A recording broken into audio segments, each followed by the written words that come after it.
The unseen tenants. Sarah had always loved the old Victorian house she inherited from her grandmother. It was nestled at the edge of a thick forest, and its charm was undeniable, despite its age. Determined to restore it to its former glory, she moved in, unaware of the dark secrets it held. One night, while unpacking in the attic, Sarah found an old, dusty journal hidden behind a loose floorboard. The entries, written in her grandmother's handwriting, recounted disturbing events. Sarah's grandmother mentioned unseen tenants living in the house, warning never to disturb their domain. The more Sarah read, the colder the room seemed to become, and she felt an eerie presence around her. The next morning, she decided to explore the house thoroughly. She discovered a hidden door behind a large bookshelf in the library.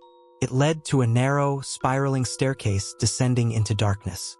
Armed with a flashlight, she ventured down, the air growing colder with each step. At the bottom, she found a small room lined with stone walls. Strange symbols were etched into the walls, and in the center stood an ancient-looking mirror, covered in a thick layer of dust. Ignoring her grandmother's warning, she wiped the dust off the mirror, revealing her reflection, but something was off. Her reflection seemed to be moving on its own, smiling when she wasn't. Suddenly, the room's temperature plummeted, and a chilling wind blew out her flashlight.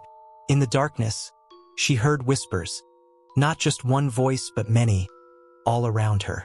Panic set in as she stumbled back up the stairs, feeling cold, invisible hands clawing at her.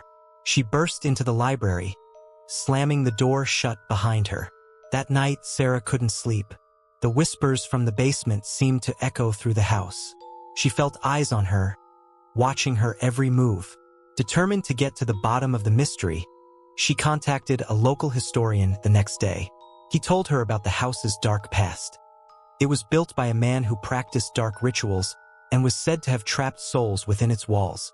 Desperate to rid herself of the unseen tenants, Sarah sought the help of a spiritual medium. The medium, upon entering the house, immediately sensed the presence of tormented souls. She performed a cleansing ritual, but the spirits were too strong, their grip on the house too powerful. Sarah decided to leave the house, but as she packed her belongings, the whispers grew louder, the temperature dropping further. Her reflection in the mirror now followed her around the house, mimicking her every move with a sinister grin. The spirits were not just tenants. They were the true owners of the house, and they wanted her to stay forever. In a final attempt to escape, Sarah set the house on fire, hoping to destroy the spirits.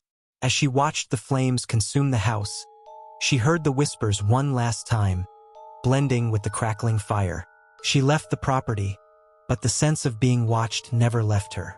The spirits had latched onto her, and no matter where she went, the whispers followed, a chilling reminder of the unseen tenants she had disturbed. The Watcher in the Woods. Mark had always loved hiking in the secluded trails of the Appalachian Mountains. The peace and solitude were a welcome escape from his hectic city life.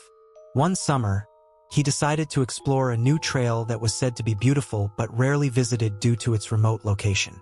The first few days were perfect. Mark enjoyed the untouched beauty of nature, the sound of the stream, and the rustling leaves. But on the third night, as he sat by his campfire, he felt an unsettling sensation, as if he were being watched. He shrugged it off as paranoia and went to sleep. The next morning, he found strange footprints around his campsite. They were not animal tracks, but human, and yet something was off about them. The toes were elongated, and the prints seemed to sink deeper into the ground than any human footprint would. Mark felt a chill run down his spine but continued his hike, staying alert. As the sun set, he found a place to set up camp for the night. The feeling of being watched returned, stronger this time. While he cooked his dinner, he heard rustling in the bushes. Grabbing his flashlight, he shone it towards the noise, but saw nothing. Unease settled in his stomach as he crawled into his tent.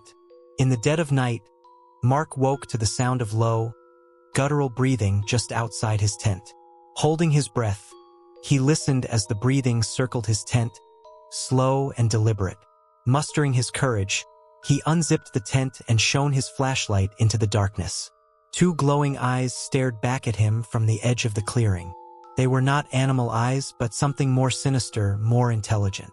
The eyes disappeared, and the breathing stopped. Mark didn't sleep for the rest of the night, and at first light, he packed up and decided to cut his trip short. He retraced his steps, but the forest seemed different, more menacing. Every rustle of leaves, every snapped twig made him jump. By the third day of his return trek, Mark was exhausted but close to the trailhead. Relief washed over him as he saw the familiar markers. But as he approached, he noticed something that made his blood run cold. The same strange footprints from his campsite were now around the trailhead, fresh and numerous. He hurried to his car, throwing his gear in and locking the doors. As he started the engine, he glanced in the rearview mirror. Standing at the edge of the woods was a tall, gaunt figure, watching him with those same glowing eyes. Mark sped away, heart pounding, not daring to look back. Mark never returned to those mountains. He tried to forget the experience, but the memory haunted him. Late at night, he sometimes felt that same chilling sensation of being watched. And when he did, he could almost hear the low, guttural breathing, as if the watcher had followed him home. The cursed music box. Emily loved collecting antiques, and her latest find was a beautifully ornate music box from a small, dusty shop in New Orleans. The shopkeeper, an old woman with piercing eyes, warned her that the box had a dark history.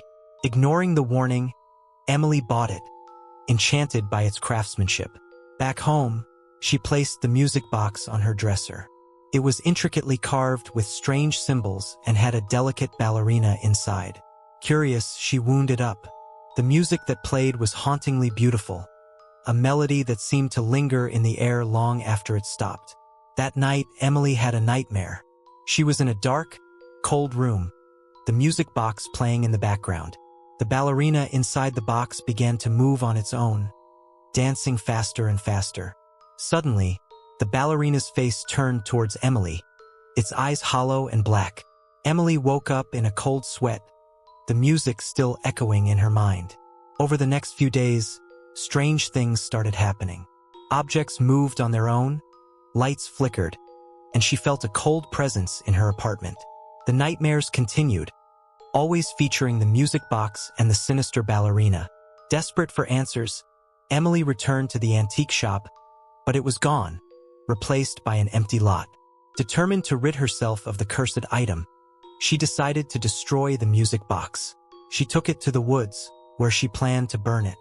As she set it on fire, the music started playing, louder and more frantic than ever.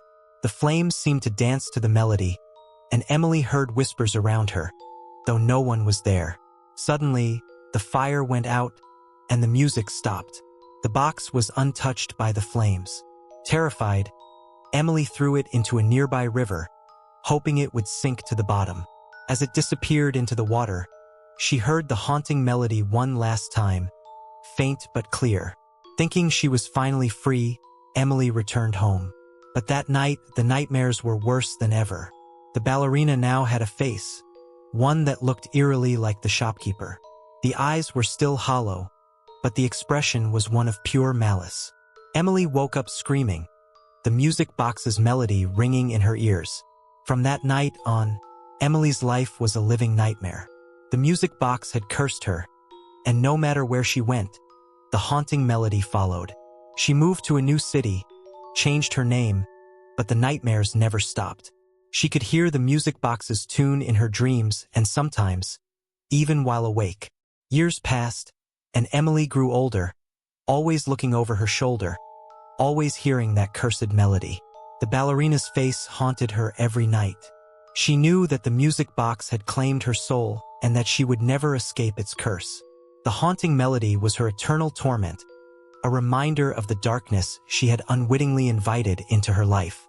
The forgotten asylum. Jake had always been fascinated by urban exploration, abandoned buildings, forgotten places.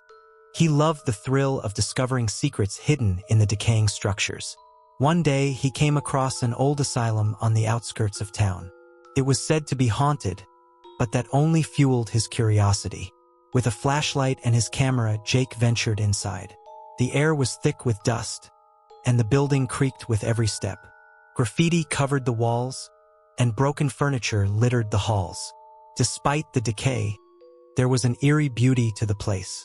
He wandered through the asylum, taking pictures and noting the strange atmosphere. As he explored deeper, he found a locked door with a sign that read Ward C.